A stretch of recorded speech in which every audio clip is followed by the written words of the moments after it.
বন্ধুরা, তোমরা কি করছো? আমি আমার বন্ধুর বাড়িতে নিমন্ত্রণ খেতে এসেছি। এটা হচ্ছে আমাদের গোপালদা।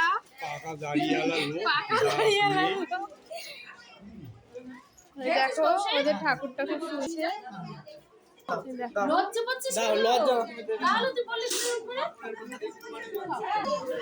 এই যে আমার একটা বন্ধু,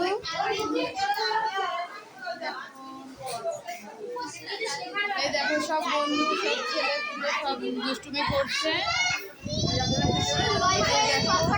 এই দিদির বাড়ি হচ্ছে পুজো। এই দিদির বাড়ি পুজো। আজকে আমরা দিদির বাড়ি এসেছি খেতে।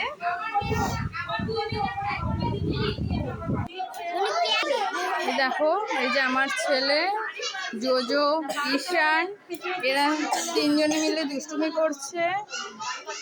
তো আমরা এখন খেতে যাচ্ছি। ওই যে শুভজিৎ, দেখো কত বন্ধু বান্ধব এদের এসছে। দেখো অনেক লোক ভর্তি। প্লিজ ভালো লাগলে, আমার ভিডিও যদি ভালো লাগে প্লিজ লাইক, কমেন্ট আর শেয়ার করো। Tata, bye by.